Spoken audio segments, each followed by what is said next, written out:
నమస్తే. నేను మీ కిషోర్ కుమార్. ఈ వీడియో మీరు మొదటిసారి మన ఛానల్లో చూస్తున్నట్టయితే దయచేసి ఈ ఛానల్ని సబ్స్క్రైబ్ చేయడం మాత్రం అస్సలు మర్చిపోకండి. అదేవిధంగా మీకు కింద హైప్ బటన్ కనిపిస్తే దాన్ని ప్రెస్ చేసి మాకు పాయింట్లు ఇవ్వటం కూడా మర్చిపోకండి. మీ ప్రోత్సాహమే మాకు కొండంత బలాన్ని ఇస్తుంది.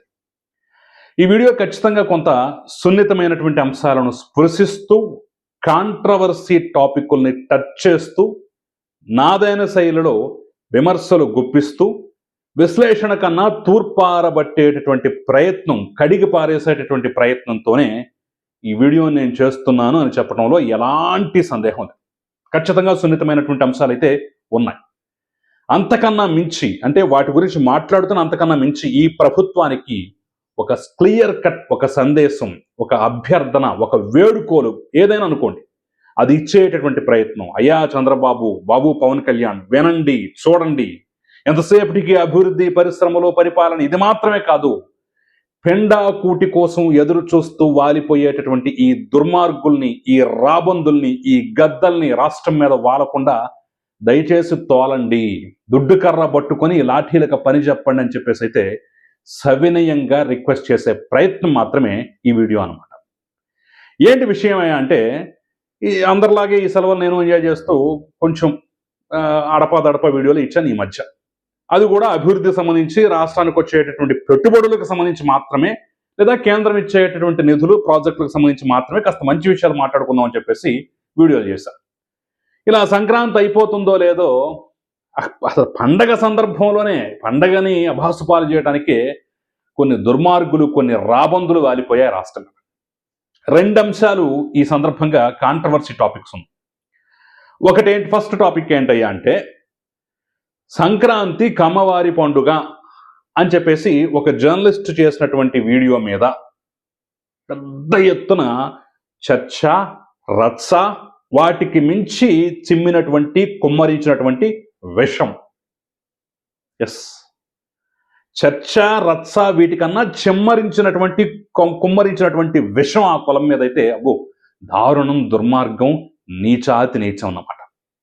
ఇక రెండోది, సంక్రాంతి పండుగ ఆంధ్రప్రదేశ్ మీద టార్గెట్ చేస్తూ, ఆంధ్రప్రదేశ్ సంస్కృతి సంప్రదాయాలని టార్గెట్ చేస్తూ, అసలు ఇంకేముంది ఆంధ్రప్రదేశ్ అంటే అశ్లీల ప్రదేశ్ అన్నట్టుగా, సంక్రాంతికి రికార్డింగ్ డాన్సులు జరుగుతాయి, అశ్లీల నృత్యాలు జరుగుతాయి, నగ్న నృత్యాలు చేస్తున్నారు, దుర్మార్గం, నీచం, చండాలం, ఇదేనా మీ అభివృద్ధి అది అంటూ ఇంకొక దుర్మార్గకరమైనటువంటి ప్రాపగండా. అంటే ఫస్ట్ది కులం మీద, రెండోది ఏకంగా రాష్ట్రం మీద, పండుగ మీద, రాష్ట్ర ప్రజల మీద ఇది చెమ్మరించినటువంటి విషయం అన్నమాట.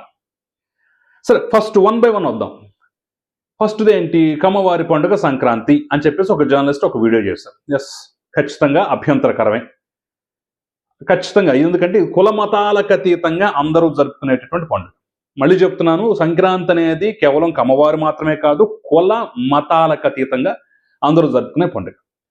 నిన్నగాక మన సంక్రాంతి రోజు నేను మా దగ్గరలో ఉన్నటువంటి ప్రసిద్ధ పుణ్యక్షేత్రం జమలాపురం వెళ్ళాను. అక్కడ వెంకటేశ్వర స్వామి స్వయంభు వెలిశారు, ఎప్పటి నుంచి ఉన్నటువంటి పుణ్యక్షేత్రం, ప్రసిద్ధి చెందినటువంటి క్షేత్రం అనమాట.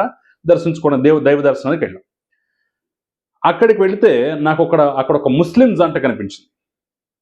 ఆ మహిళ బుర్ఖాలోనే దేవుని దర్శనం చేసుకున్న తర్వాత వచ్చి మాతో పాటు కొబ్బరికాయల కొట్టేటువంటి ప్రదేశం దగ్గర కొబ్బరికాయలు కొడుతున్నారు వాళ్ళు. బహుశా ఒకటికి మించి కొబ్బరికాయలు అక్కడ కొడుతున్నారు వాళ్ళు.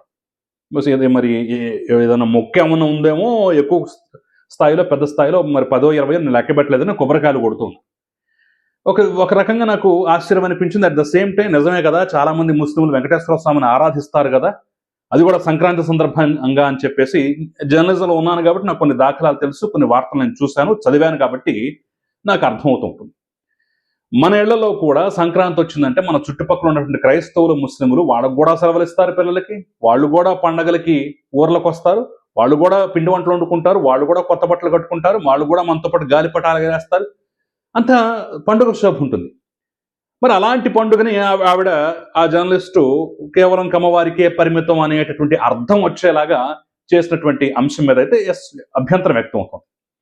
అయితే అభ్యంతరం వ్యక్తం చేస్తే ఆ కథనం మీద వ్యక్తం చేయాలి, ఆ ఛానల్ మీద వ్యక్తం చేయాలి, లేదంటే ఆ జర్నలిస్ట్ మీద వ్యక్తం చేయాలి. కానీ కులం ఎక్కడి నుంచి వచ్చింది, కులం మీద ఎందుకు చేస్తున్నారు అంటే, ఆంధ్రప్రదేశ్లో ఉన్నటువంటి, లేదంటే ఈ రాష్ట్రంలో, ఈ దేశంలో ఉన్నటువంటి కమ్మ వాళ్ళందరూ కలిసి ఆవిడ దగ్గరికి వెళ్ళి అమ్మ మా తరపున నువ్వే ప్రతినిధివి, చెయ్యమ్మా మా తరపున ఒక కథనం చెయ్యమ్మా, మా పండుగ ఇదని చెప్పేసి నువ్వు ఒక వీడియో చెయ్యమ్మా అని చెప్పేసి రిక్వెస్ట్ చేయించారా?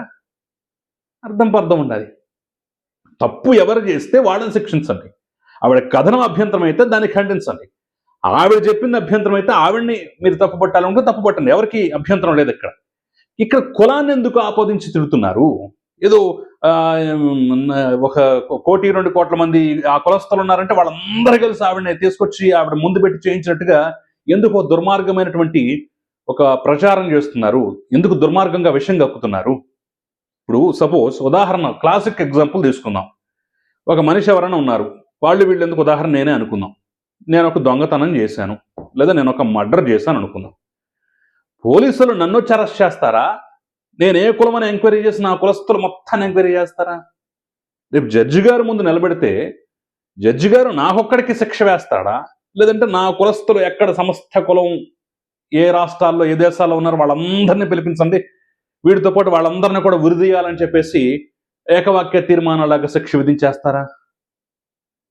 ఇక్కడ ఎవరు చేస్తే వాళ్లే కదా. పోనీ నేను మంచివాడిని, మహాత్ముణ్ణి, దాన ధర్మాలు చేశాను, గుళ్ళు కట్టించాను, గోపురాలు కట్టించాను, విద్యాలయాలు కట్టించాను, పిల్లలకు స్కాలర్షిప్లు ఇచ్చాను, నా ఆస్తిపాస్తుల మొత్తాన్ని సమాజ ఉద్ధరణ కోసం ఉపయోగించే గొప్పవాడిని అనుకుందాం. అప్పుడు నేను గొప్పవాడిని అవుతానా? నేను పుట్టడం వల్ల నా కులం కూడా మొత్తానికి గొప్పతనం ఆపాదించబడుతుందా? లేదు కదా. తప్పు చేసినా, అది దొంగతనం చేసినా, మర్డర్ చేసినా నా ఒక్కడికే సొంతం. నేను గొప్పవాడినై రకరకాల కార్యక్రమాలు చేసినా నా ఒక్కడికే సొంతం. అలాంటిది మరి కులాన్ని మొత్తాన్ని ఎందుకు తీసుకొచ్చే ప్రయత్నం చేస్తున్నారు? ఎందుకు విషం జమ్మేటటువంటి ప్రయత్నం చేస్తున్నారు? లాజిక్ లేదు. మరి అదే కులంలో దాన ధర్మాలు చేసిన వాళ్ళు గుంటూరు జిల్లా లాంటి జిల్లాలో అనేక విద్యా సంస్థలు వాళ్ళు నెలకొల్పారు. కృష్ణా జిల్లాలో అనేక విద్యా సంస్థలు వాళ్ళు నెలకొల్పారు. దానాలు చేశారు, ధర్మాలు చేశారు, విద్యకు హితోధికంగా సాయం చేశారు. అనంత మాత్రాన ఆ కులం మొత్తం వాళ్ళు చేసిన సాయం వల్ల, వాళ్ళు చేసిన గొప్పతనం వల్ల మొత్తం మంచివాళ్ళు అయిపోతారా? ఒకళ్ళిద్దరు దుర్మార్గులు ఉంటే మొత్తం చెడ్డవాళ్ళు అయిపోతారా? ఈ సూత్రీకరణ దేనికి అంటే వైసీపీలో గత ప్రభుత్వ హయాంలో వాళ్ళు ఎంచుకున్నటువంటి మార్గాన్ని ఇప్పటికీ చాప కింద నీరులాగా మేధావుల రూపంలో, బుద్ధిజీవుల రూపంలో ఇంకా ప్రవేశపెడుతూ ఆ కులం మీద విషం చిమ్మేటటువంటి ప్రయత్నం, అస్థిరపరిచేటటువంటి ప్రయత్నం, లేదంటే పెండాకూటి కోసం ఎదురు చూసేటటువంటి రాబందులకి అబ్బా అద్భుతమైనటువంటి ఐటెం దొరికింది కదా అని వాళ్ళ కుతూహలం తెచ్చుకునే ప్రయత్నం తప్ప మరొకటి కాదు. ఇది ఒకటైతే ఇక రాష్ట్రం విషయానికి వద్దాం.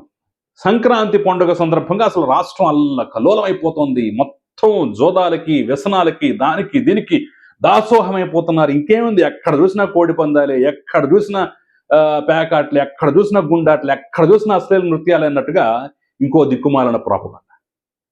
వాళ్ళు ఎవరో చెప్తున్నారు, మనం తీసుకుంటే మళ్ళీ ఇది ఆంధ్ర తెలంగాణ మధ్య గొడవ వద్దాం. తెలంగాణలో పెద్ద పండుగ అంటే ఇది, ఆంధ్రాలో పెద్ద పండుగ అంటే ఇది అని చెప్పేసి ఒక రికార్డింగ్ అశ్లీల నృత్య క్లిప్ని దీనికి పెట్టి దానికి అక్కడ బతుకమ్మ పెట్టి చేసే ప్రయత్నం.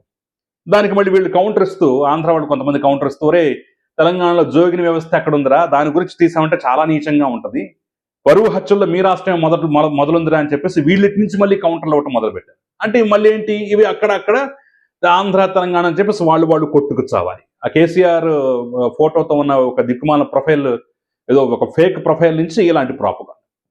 దీన్ని పట్టుకొని ఈ రికార్డింగ్ డాన్సులు కాలవ. ఎస్, నిజమే, ఒక జనసేన నాయకుడు ఎవరు రాజోల్ దగ్గర ఎమ్మెల్యే అనుచరుడు అనుకుంటాను, అతను కొంత దుర్మార్గంగా మాట్లాడిన విషయం అయితే జరిగింది. అయితే దాన్ని ఖండించాలి. ఎప్పుడో 15 ఏళ్ల క్రితం, 20 ఏళ్ల క్రితం సెల్ ఫోన్లో కెమెరాలు వచ్చినటువంటి కొత్తలో రికార్డ్ చేసినటువంటి ఒక కెమెరా, ఒక క్లిప్ తీసుకొచ్చి ఇప్పుడే ఫ్రెష్గా జరిగింది అన్నట్టుగా చూపించే ప్రయత్నం, రికార్డింగ్ డాన్స్లో అర్ధనగ్న నృత్యాలని చెప్పేసి చూపించే ప్రయత్నం ఎంత దుర్మార్గం.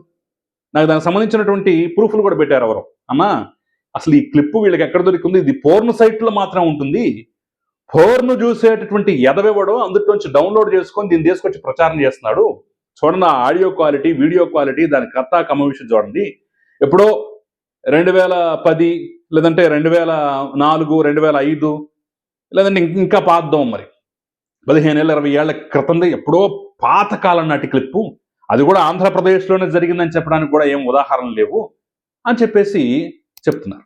అంటే ఎవడో దిక్కుమాలిన పోర్ను చూసేటటువంటి వెధవ ఇచ్చినటువంటి ఒక ఐడియా, లేదంటే వాడు డౌన్లోడ్ చేసిన క్లిప్ను పట్టుకొని మేధావులు, బుద్ధిజీవులు అని చెప్పుకునే వాళ్ళు వాళ్ళు రాసినటువంటి ఇష్టం వచ్చినటువంటి రాతలు మొత్తాన్ని షేర్ చేయటం, ఆ క్లిప్పులు షేర్ చేయటం అంటే ఇంతకన్నా నీచం ఏమన్నా ఉంటుందా? పెండా కూటి కోసం ఎదురు చూసేటటువంటి దుర్మార్గులు చేసేటటువంటి నికృష్ట పనికి మీరు కూడా వంత పాడటం ఏమన్నా సమంజసంగా ఉందా? ఇది మహిళల కోసం, బహుజనుల కోసం, ఎస్సీ ఎస్టీల హక్కుల కోసం ఉద్యమించేటటువంటి నాయకులు కూడా అందుట్లో ఉన్నారు. మరి గుడ్డిగా షేర్లు చేసేస్తున్నారు. ఎందుకంటే చంద్రబాబు మీద వ్యతిరేకత చూపించాలంటే, కూటమి ప్రభుత్వం మీద వ్యతిరేకత చూపించాలంటే బోలెడు అంశాలు ఉంటాయి. దానికోసం రాష్ట్రం మీద దాడి చేయక్కర్లేదు కదా. రాష్ట్రం మీద విషయం చెప్పాల్సినటువంటి అవసరం లేదు కదా. ఎప్పుడో పాతకాలం నాటి విజువల్స్ క్లిప్పులు పట్టుకొచ్చి ఇప్పుడు ఫ్రెష్గా జరిగింది, ఇప్పుడు లేటెస్ట్గా జరిగిందని చెప్పేసి చూపించి ఎంత దుర్మార్గంగా చిత్రీకరించాల్సినటువంటి పని లేదు కదా. మళ్ళీ దీనికి ఆంధ్ర తెలంగాణ అని చెప్పేసి గొడవ పెట్టాల్సినటువంటి అవసరం లేదు కదా. తవ్వుకుంటే అటు ఇటు బోలెడు బొక్కలు ఉంటాయి. మళ్ళీ మనం అన్నీ మొదలు పెడితే ఆ కౌంటర్లు ఏమి ఇచ్చారంటే మళ్ళీ అది రెండు రాష్ట్రాల మధ్య వివాదం అన్నట్టుగా మారిపోతుంది. ఈరోజు రేవంత్ రెడ్డి కూడా మాట్లాడుతూ మీడియాకు ఒక గట్టి వార్నింగ్ ఇచ్చాడు. అది మనం సమర్థిస్తామా లేదని కాసేపు పక్కన పెడితే మీరు గొడవలు ఉంటే మీరు చూసుకుని చావండ్రా బాబు, మమ్మల్ని ఎందుకు లాగుతారన్నట్టుగా మాట్లాడాడు. ఇక్కడ కూడా అంతే. కూటమి ప్రభుత్వం మీద వ్యతిరేకత ఉన్నా, మిగతా విషయాలు ఏమన్నా ఉన్నా సరే దాని మీద పోరాడండి, దాని మీద మాట్లాడండి, దాని మీద కొట్లాడండి. అంతే తప్ప రాష్ట్రం మీద అసలు సంక్రాంతి పండుగ అంటే ఇంతే, ఆంధ్ర రాష్ట్రం అంటే ఇంతే, తెలుగు వాళ్ళు అంటే ఇంతే, ఆంధ్రులు అంటే ఇంతే అన్నట్టుగా ఎందుకు? పండుగలా జరగట్లేదా? నా జీవితంలో నేను అంతవరకు కోడి పందాలు టీవీలో తప్ప లైవ్గా చూడలే. మరి నేను ఆంధ్ర పౌరుణ్ణే కదా. మా వీధుల్లో ఎక్కడ కోడి పందాలు మేము చూడలే ఇంతవరకు. నాలాంటి వాళ్ళు బోలెడు మంది ఉన్నారు. ఏదో టీవీల్లోనో, యూట్యూబుల్లోనో, సోషల్ మీడియాలో చూడటం తప్ప నేను అంతవరకు లైవ్లో కళ్ళతో కోడి పందాలు చూడలే. అసలు అవి ఎలా ఉంటాయో కూడా మాకు తెలియదు. పండగ అంటే మా ఊర్లలో, మా ఇళ్లలో నలుగురు చుట్టాలు రావటం, ఇంట్లో పిండి వంటలు వండుకోవటం, మహా అయితే గుడికి వెళ్ళటం, పూజలు పునస్కారం ఇంతవరకే ఉంటాయి. అంతకు మించి సరదా జరుపుకునే వాళ్ళు జరుపుకుంటారేమో. అసలు అందుట్లో ఇంకా దుర్మార్గం, నీచం మొత్తం ఎక్కడ జరుగుతున్నట్టుగా చిత్రీకరించడం ఏంటి అసలు? ఏమన్నా అర్థం ఉందా? ఏమన్నా అర్థం ఉందా అసలు? దీనికి మళ్ళీ హక్కుల సంఘాలు, మేధావులు, సమాజం కోసం పాటు పడతామని చెప్పుకునే వాళ్ళు మొత్తం ఈ ట్రాప్లో పడిపోవటం.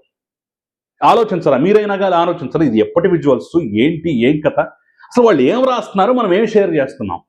నిజంగానే ఇంత దుర్మార్గం ఉందా? నిజంగానే ఇంత నీచం ఉందా? నేను చెప్పాను కదా, ఆ రాజోలు ఆ ఎమ్మెల్యే అనుచరుడు అవడం అంటే వాడిని ఒక్కడిని తీసుకొచ్చి ఉదాహరణ చూపిస్తారు. మరి మాలాంటి వాళ్ళు అసలు మీ జీవితంలో మేము చూడలేదు కదా అలాంటివి. కోడి పందాలు కానీ మిగతావి కానీ మా జీవితంలో మేము చూడలా. మరి మేము ఆంధ్ర పౌరుడమే, మరి మమ్మల్ని లెక్కలోకి తీసుకోరా? మేము కూడా ఆ నీచంలో పాలు పంచుకున్న వాడు అయిపోతామా? మేము కూడా గుండె ఆటలాడిన వాళ్ళం, అదే ఆటలాడిన రకరకాల సంతోషాలు, సరదాలు. సుప్రీంకోర్టే ఏం చేయలేకపోయేది కోడి పందాలు. అందరూ నిజంగానే కోడి పందాలు ఆస్తులు పోగొట్టుకుని బయటపడుతున్నారా? 3 లక్షల మందికి 3 లక్షల కార్లు ప్రయాణం చేశాయట. 30 లక్షల మంది జనాభా ఇతర రాష్ట్రాల నుంచి వచ్చారట. మరి వాళ్ళందరినీ ఈ నీచమైనటువంటి సంస్కృతిలో భాగం అన్నట్టుగా చిత్రీకరించే ప్రయత్నం, నీచత్వాన్ని అంటగట్టే ప్రయత్నం ఎందుకు చేస్తున్నారు? వాళ్ళు మనుషులు కాదా? వాళ్ళు నాగరికులు కదా? సభ్యతా సంస్కారం లేని వాళ్ళ? అందరు ఇదే బాపతి ఇలాగే జరిగిందని చెప్పేసి ఎందుకు చిత్రీకరిస్తున్నారు? కాబట్టి ఇట్లాంటి వాటి మీద కొరడా చలిపించాలి. మీరు ఎంతసేపటికి పై లెవెల్లో అభివృద్ధి, గ్రీన్ అమోనియా ప్రాజెక్ట్ వచ్చిందా, గూగుల్ వచ్చిందా, క్వాంటమ్ వ్యాలీ సృష్టించామా, అమరావతి సృష్టించామా, ఇది కాదు. ఇక్కడ మన సంస్కృతిని, మన రాష్ట్రాన్ని మూలాలకు వెళ్ళి దెబ్బతీస్తున్నటువంటి దుర్మార్గుల్ని, ఈ పెండా కూటి కోసం చూసేటటువంటి రాబందుల్ని, గద్దల్ని ఏరిపారేయాలి. పెట్టండి కేసులు. తెలంగాణలో చూడలేదా? ఒక కథనం ఇస్తే వాళ్ళు ఏ రకంగా వెళ్ళారో, ఏ రకంగా చేశారు, అలాంటిది నీచంగా ఇక్కడ ప్రాంతాన్ని, ఇక్కడ భూమిని, ఇక్కడ సంస్కృతిని, ఇక్కడ ప్రజల్ని చిత్రీకరిస్తున్నప్పుడు ఎందుకు ఉపేక్షిస్తారు? పెట్టండి కేసులు. దుర్మార్గుల్ని ఏరిపారేయండి. ప్రభుత్వాన్ని విమర్శించాలంటే 100 మార్గాలు ఉన్నాయి. ఇలా ప్రజల్ని, రాష్ట్రాన్ని అవమానించడం కాదు, గుర్తుపెట్టుకోవాలి. సో దీన్ని సమర్థించేవాడు ఖచ్చితంగా లైక్ చేయండి, షేర్ చేయండి, సబ్స్క్రైబ్ చేయండి. Thank you very much.